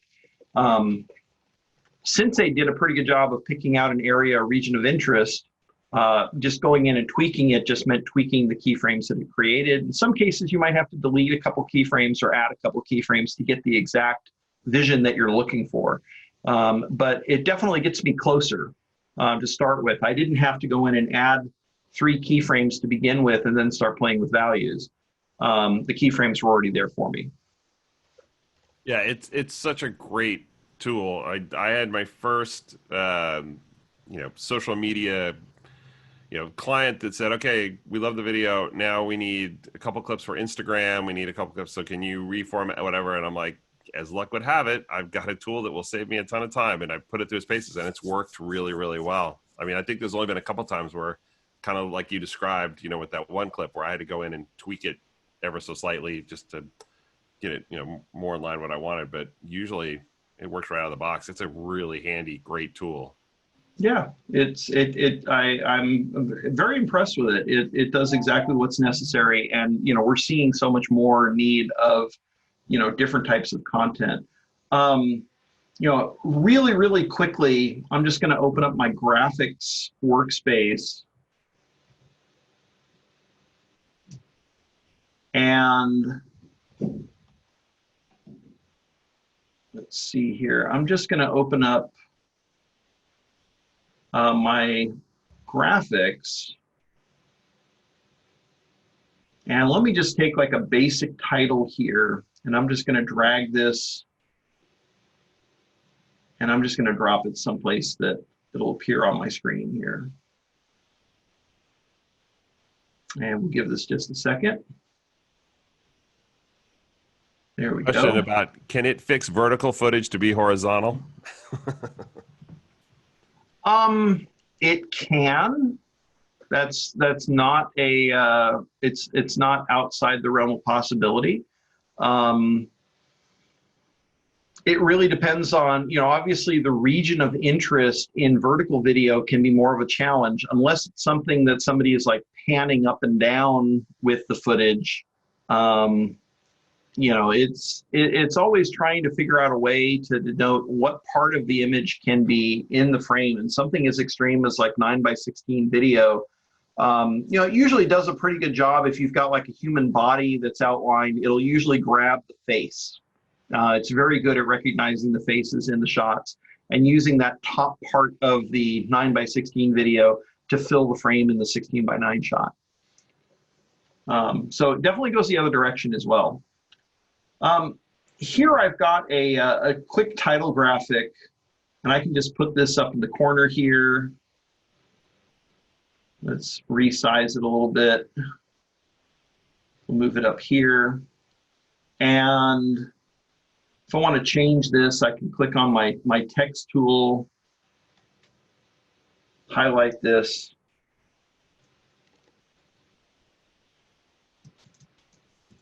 I'll just type the word new. So, oops, I created an extra layer there. Let me just, we'll just clear that. Don't need it. Okay. So I've created a little title graphic here, and I'm creating it in the 9:16 space. What I wanted to show you, this is where we have our what's called responsive design position controls here. And what this enables me to do is take a title graphic like this and say, you know what, I want to pin this to the left edge and the upper edge of my video frame. So if your title graphics have this information in them, if you create your own templates in Premiere using the type tool, if you use the Essential Graphics panel to do this, and you can have multiple layers and you can bring in logos and do everything that you might want to. But if you use this little widget here for setting up a relative position, when you create your 9:16, if you go from 16:9 to 1:1 aspect ratio, 16:9 to 9:16 aspect ratio, whatever you're doing, it will respect and place your graphic relative to the areas that you select in the frame here. So by setting this to be relative to the upper left edge, it means that this new graphic, when I move to 16:9, it won't be kind of in the middle of the frame in the center cut. It'll be over in the upper left corner. And that works regardless of, when you add this, you actually can save this into your template. Now that I've got this where I want it, I can right click on it and say export as motion graphic template. I can put this into a library if I want to share it with other individuals. I'll put it in here to share it with Dave. I'll give this a name. I'll call it new responsive. Click OK. And it'll save a copy of that. And it'll have that responsive design information baked into it. So if I drag it from my library and drop it onto a timeline, it'll respect that upper left positioning regardless of the aspect ratio of the timeline. And if I convert a timeline using the auto reframe function, it'll also use that information to figure out where it's going to be positioned in the frame for me. So just a little advanced function there. I think I have like one more thing in me to show tonight. I know we're coming up on time here. It works for us if it works for you. All right. I'm actually going to switch away from this copy of Premiere, and I've actually been running a copy of the beta in the background here as I've been testing certain things out. So once again, just to show where you can find this, if you want to play with the new beta versions, if you fire up your Creative Cloud desktop application, go to the Apps tab, and down in the categories here, you'll find a beaker for beta apps. And everybody has access to these beta apps. It's, all the Creative Cloud members have access to this, so you don't have to be invited to a special program to see this. You can get the latest and greatest. So you can see more applications have been added to this. I haven't gotten the latest version of Audition or Illustrator beta installed right now, but I did upgrade these three, or I've upgraded this top one here. It looks like there's a new update available for After Effects and Media Encoder. But part of what this gives you is in the upper right corner, there's a little beaker icon that you can click on, and it will give you a list of various things that are currently in development.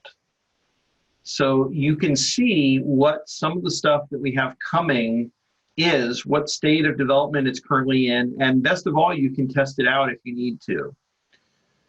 Now, I have a couple of things in here that I probably shouldn't be showing you right now. They say the words Adobe only on them. I get to see some stuff that we don't necessarily show to the regular group, so I'm going to hide that real quick. Nobody saw anything. Nobody saw anything. It's all good. There's also a button up in this upper corner to provide feedback. So by clicking on that, you can request a feature, you can report a bug. This is telling me copy system info and post message, so I can click on that. It's actually over on my other monitor, and of course I have to sign in, and there's some steps I have to go through. But it'll take me to the pre-release forum for this particular app. It goes into the support. Here it is. Let me bring this up. So, oh, look at that. I've earned the first reply badge. So this is where I can actually go in and talk about exactly the issue that I'm dealing with. I can add this in, and as Eric mentioned, our engineering team is really responsive, and we're really trying to engage with you guys. We hear the message loud and clear that you guys want the software to be faster. You want, reliability has been a huge thing that we've been working on over the last year and a half. And this program is actually part of that, because it just gets us more people exposed to the changes that we're making. And if something breaks, we can find it quicker and we can turn around a fix for it in a really, really quick fashion. So definitely, I think it's a good idea to see that. It lets you kind of test out some new things. There's a couple things that I wanted to show you in here. One of them is a function. I'm just going to take this promo that I have here and I'm going to drop it to a new timeline. So this is a pre-cut video. This is a little promo that one of our folks did for Sundance. And so it's some interviews with some different editors. It's all been cut together. It's all a single file. Something that's in the beta right now that I've actually taken advantage of is if you right-click on a clip in the beta version, we have this new menu choice here called Scene Edit Detection. And by selecting this, I can choose to apply a cut at each detected cut point. So this, once again, uses some machine learning technology to detect edit points. So it's different from like a histogram detection. It actually knows what to look for, and speed and accuracy are things that we're actually seeing this is working really, really well. So I'll go ahead and click Apply Cuts to the audio as well. There's another option in here to create clip markers. So that's another option for doing this. But I'll just go ahead and let this run. And like I said, we really want to see speed in something like this. This is about a 90-second clip or so. And the speed is still a work in progress. With betas, sometimes these things are still running in sort of an unpacked way, and there's an optimization process that we do as we get closer to shipping. But we believe this can be much faster than a lot of the existing methods. And at the end of the game, what this gives me is a series of pre-cut clips. So if you've ever had to take like pre-edited video and go in and just chop it up into individual chunks, this is a huge time saver, and it gives you individual shots that you can then go and play around with and move around and edit further.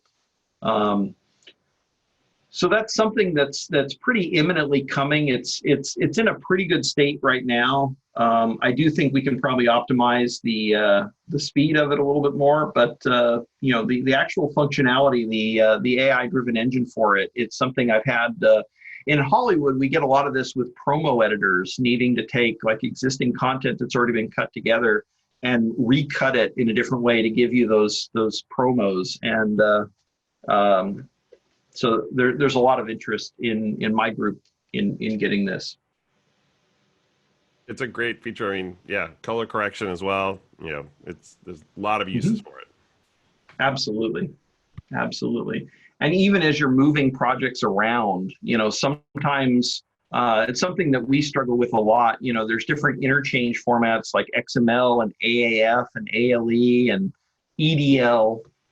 That's kind of part and parcel of my world, kind of moving things in and out of Adobe software. Sometimes the easiest way to move a pre-edited piece of material together is just render a file out and then chop it back up when you get into another application. So this just adds kind of to your tool set when it comes to doing things like that. Nice. Now's the time to get any last questions in. I know I have one question here, and this is sort of a general question.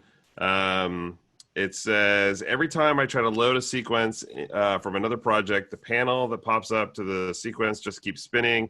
I guess Alberto's having some issues importing sequences from other projects, I'm guessing using the media browser. Any tips or tricks on that, or anything that you can advise on that to make that smoother? I don't have that issue all the time, but. So a couple of things to try. First off, if you're using the media browser in Premiere, and I'll just go while this is still kind of doing its work there, I'm going to switch back over to this project here. If you're opening up projects the old-fashioned way, there is a method where you can go into media browser. You can point media browser at a particular location and point it at a Premiere Pro project and import stuff from there.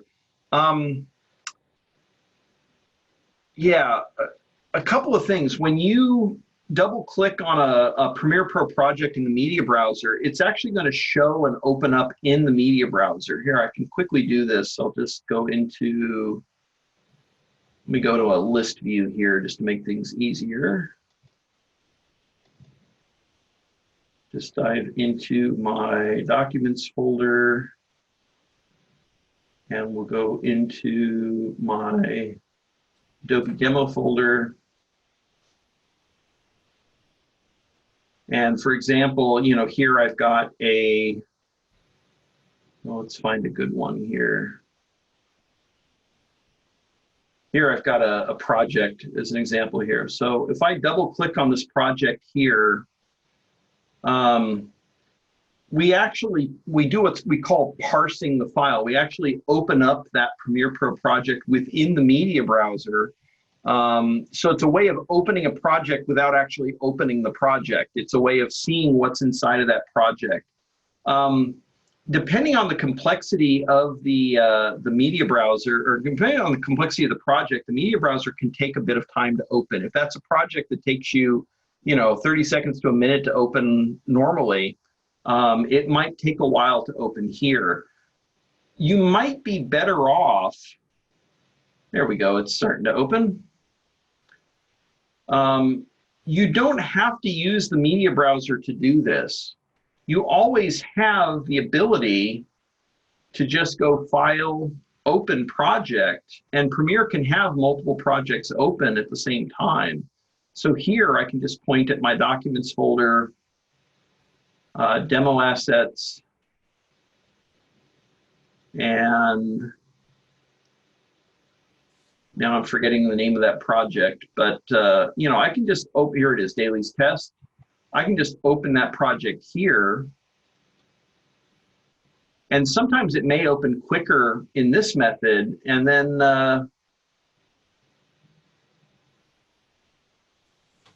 give this just a second as it's still just getting the media ready to edit. There we go.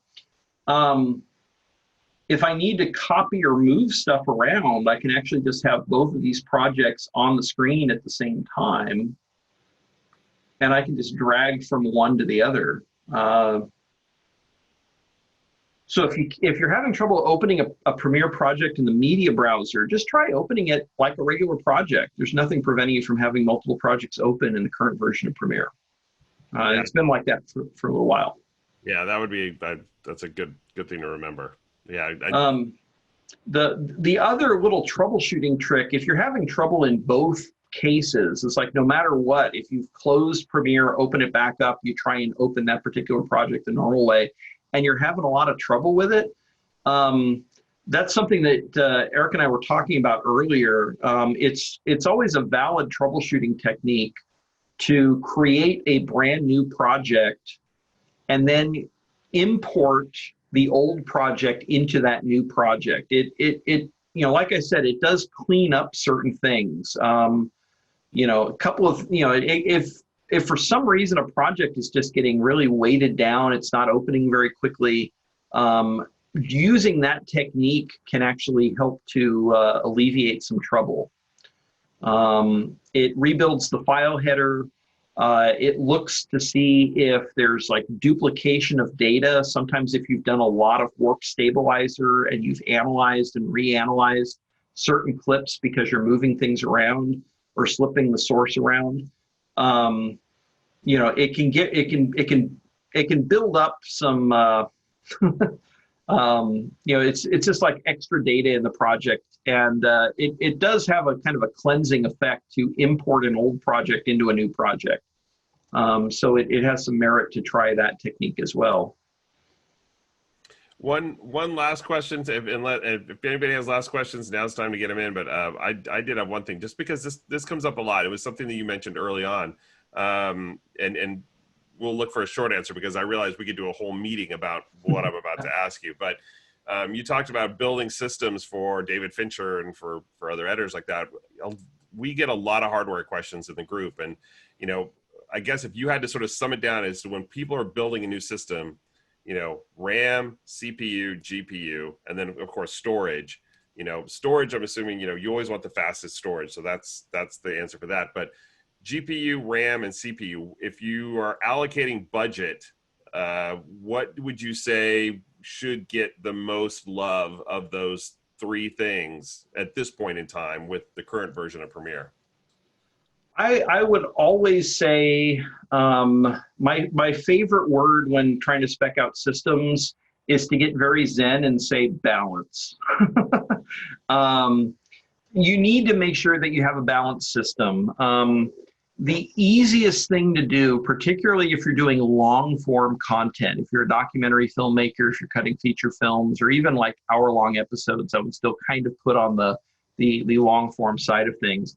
RAM is probably the thing that I would look at the most.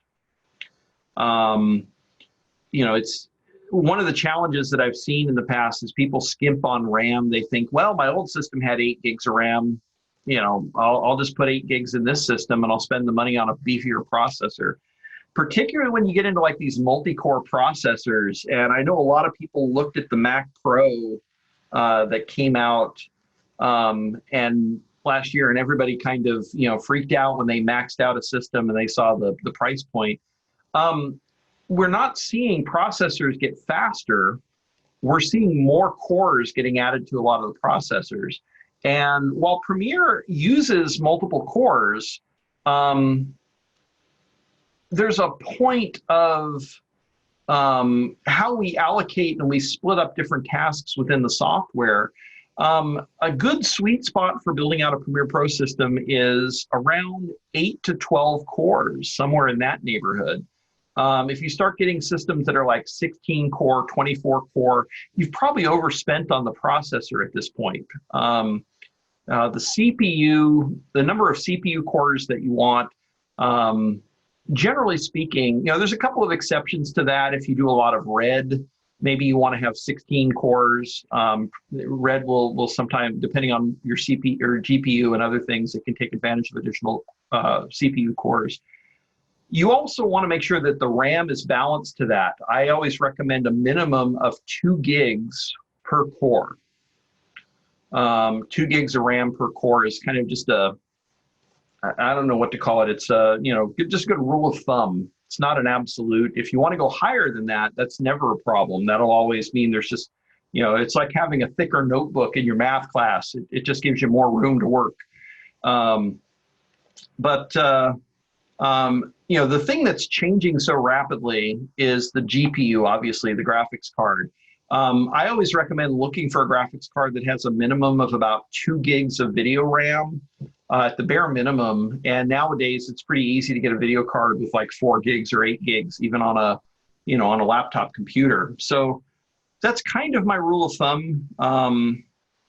Premiere, the thing I see people overspending on is the CPU. And that's the one thing that I would be very cautious about, because just because you have more cores doesn't necessarily mean that the system is going to be that much faster. And in fact, if you look at the clock speed of those cores, the 24-core processor might have a slower clock speed overall than the 8-core or the 12-core. And that's also another thing to consider. So in one word, balance. In another word, spend the money on the RAM if you can. Some of our feature films have, their machines have like 96 gigs of RAM in them. Because also RAM's cheap these days. You know, it's one of those things. It's very easy to put 64 gigs of RAM into most computers and be able to take advantage of it. Do you need 1.5 terabytes of RAM like you can in the new Mac Pro? No. That's again probably overkill. I think the whole point of that machine was to put an Intel machine out there that was going to last for the foreseeable future and be able to upgrade just as the industry needs. But right now, a very low end spec Mac Pro is actually in the sweet spot for Premiere. If you just look at like the base level system, or maybe a couple of upgrades here and there, maybe get that Vega card because it's a beast of a GPU and it'll be around for a while. Those are the types of things that I typically look at. Yeah. All right. So basically, my 48 core HP Z8 workstation was total overkill. So well, what are you doing? There's there are workflows out there that could actually take advantage of that. If you're doing stuff for like VR 360 and you're doing stereoscopic and you're doing 8K per eye, maybe it's not overkill, but those again are pretty specialized workflows. And yeah, a 48 core machine, yeah, that's what you're probably going to see with Premiere, if you're cutting HD and 4K content and most of the content's all ProRes, you're going to see like the first 6 to 8 cores are going to be working frumously fast, and then the rest of the cores, there's just you can only cut a sandwich into so many pieces. The multiple cores, kind of the analogy I always think of is it's kind of like going to the grocery store and getting multiple shopping carts so that you can shove shopping carts at different checkers so that they can all check out simultaneously. There's a lot of overhead involved in managing all those extra shopping carts to begin with. But when it comes to checking out your groceries, it's not one person scanning it. It's a bunch of people all scanning at the same time. And then you got to get all those shopping carts at the other side and combine everything and get it loaded in your car. So there's overhead involved in doing that. The more you optimize for like a 48 core machine, the more it becomes sort of necessary that you have a 48 core machine. And I think that's where the industry is right now. This is not specific to Premiere, and this is also a little bit of my own opinion right now. But I think there's not a lot of software out there that's been fully optimized that everything can be broken apart to take advantage of like a 24 core or 48 core machine. I think there's a lot of trepidation in doing that because you don't want to create an application. I can still run Premiere Pro on a 5-year-old laptop. We still have people running them on the original cheese graters, the 10-year-old Mac Pro towers. And we don't want to get in a situation where the spec is so high that it's a barrier to using the application. Right. So, all right. Well, let's see. I will wrap it up with this final question, just from Rob. It's kind of an interesting one, so I thought I would ask it here. And Rob says, "Are you any relation to I'm saying this name right, Karl Soule?"